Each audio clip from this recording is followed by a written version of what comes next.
بسم اللہ الرحمن الرحیم۔ صحابی رسول امیر المؤمنین حضرت عمر فاروق رضی اللہ عنہ اسلام کی مایہ ناز اور ممتاز ہستیوں میں سے ایک ہیں۔ آپ حضور صلی اللہ علیہ وسلم کے خادم خاص اور مسلمانوں کے دوسرے خلیفہ راشد ہیں۔ آپ جس وقت 27 برس کے تھے اس وقت مکہ مکرمہ کے اندر دعوت اسلام اور دعوت توحید پھیلی تھی، اور آپ نے 33 مردوں اور 11 عورتوں کے بعد اسلام قبول کیا تھا۔ بعض مؤرخین اور بعض سیر نگار لکھتے ہیں کہ وہ زمانہ نبوت کا 6واں برس تھا، اور بعض روایت کہتی ہیں کہ وہ 5واں برس تھا۔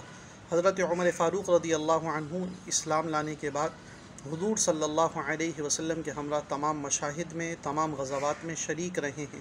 اور حضور صلی اللہ علیہ وسلم کے ہم رکابی کا شرف حاصل رہا۔ آپ کا تعلق قریش کے قبیلے سے تھا، اور آپ نسبی اعتبار سے 8ویں پشت میں حضور صلی اللہ علیہ وسلم کے نسب سے جا کر مل جاتے ہیں۔ بنو عدی بن کعب جو آپ کے جد امجد ہیں، قریش میں ان کے ذمے سفارت کا منصب تھا، جو بنو عدی کی اولاد میں منتقل ہوتے ہوتے حضرت عمر فاروق رضی اللہ عنہ تک پہنچا تھا۔ حضرت عمر فاروق رضی اللہ عنہ جناب ابو بکر صدیق رضی اللہ عنہ کے 22 جمادی الثانی 13 ہجری کو رخصت ہونے کے بعد ان کے امر اور ان کے حکم سے اور ان کی وصیت سے مسلمانوں کے دوسرے خلیفہ نامزد ہوئے تھے۔ حضرت ابو بکر صدیق رضی اللہ عنہ نے حضرت عمر فاروق رضی اللہ عنہ کو خود نامزد کیا تھا۔ اس کے بعد آپ کا زمانہ خلافت تقریباً 10.5 سال رہا ہے۔ اسی زمانے کے اندر اور اسی عرصے کے اندر مسلمانوں کو قیصر بھی اور کسریٰ پر فتوحات نصیب ہوئیں۔ 15 ہجری کے اندر مسلمانوں نے حضرت عمر فاروق رضی اللہ عنہ کے دور میں یرموک کا دوسرا فیصلہ کن معرکہ پیش آیا، جس کے بعد مسلمان پورے ملک شام پر قابض ہو گئے، اور قیصر روم جو ہے وہ ملک شام چھوڑ کر قسطنطنیہ میں پناہ گزین ہونے پر مجبور ہوا۔ 16 ہجری کو حضرت عمر فاروق رضی اللہ عنہ کے دور میں ہی مسلمانوں کو بیت المقدس پر فتح یابی ہوئی، اور بیت المقدس کے رہنے والوں نے مسلمانوں سے صلح کی، جس صلح کے لیے حضرت عمر فاروق رضی اللہ عنہ خود بھی تشریف لے گئے تھے۔ 21 ہجری میں حضرت عمر فاروق رضی اللہ عنہ نے مسلمان فوجوں کو کسرۂ ایران کے مختلف علاقوں کی طرف مختلف لشکر دے کر روانہ کیا تھا، اور تقریباً 1.5 سے 2 برس کے عرصے کے اندر پورے کسرۂ ایران پر مسلمان فاتح ہو گئے، اور کسریٰ جو ہے وہ رخصت ہو گیا۔ حضرت عمر فاروق رضی اللہ عنہ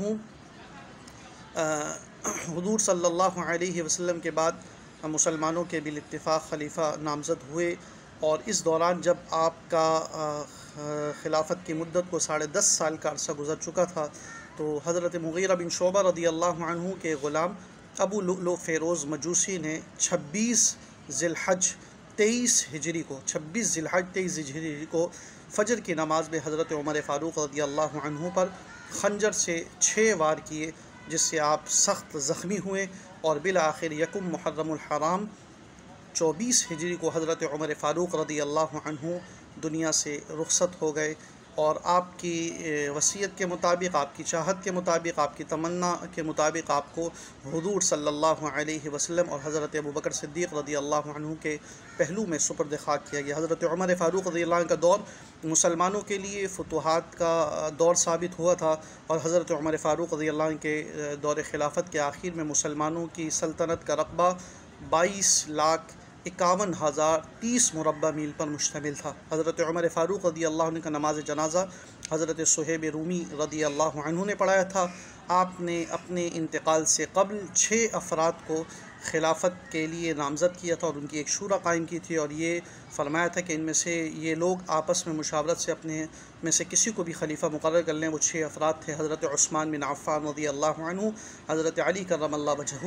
حضرت عبد الرحمن بن عوف، حضرت زبیر بن عوام، حضرت طلحہ بن عبید اللہ، اور حضرت سعد بن ابی وقاص رضی اللہ عنہ۔ ان کے علاوہ 7واں شخص حضرت عبداللہ بن عمر کو بھی آپ نے فرمایا کہ وہ اس شورا کے ساتھ مشاورت کے عمل میں شریک رہیں گے، لیکن خلافت میں ان کا کوئی حصہ نہیں ہوگا، اور آل خطاب میں سے خلافت کا بوجھ اٹھانے کے لیے حضرت عمر نے فرمایا کہ صرف عمر ہی کافی ہے۔ چنانچہ بعد میں اس شورا نے باہمی مشورے سے حضرت عثمان بن عفان رضی اللہ عنہ کو مسلمانوں کا تیسرا خلیفہ نامزد کیا تھا۔ حضرت عمر فاروق رضی اللہ عنہ کا دور حیات ایک طویل داستان ہے اور ایک طویل واقعات کی کڑی ہے، جس میں ہر واقعہ اس قابل ہے کہ اس پر لمبی لمبی گفتگو کی جائے۔ دعا ہے کہ اللہ تعالی حضرت عمر فاروق رضی اللہ عنہ کو پوری امت مسلمہ کی طرف سے بہترین بدلہ نصیب فرمائے اور ہمیں صحابہ کی اتباع نصیب فرمائے۔ السلام علیکم ورحمۃ اللہ وبرکاتہ۔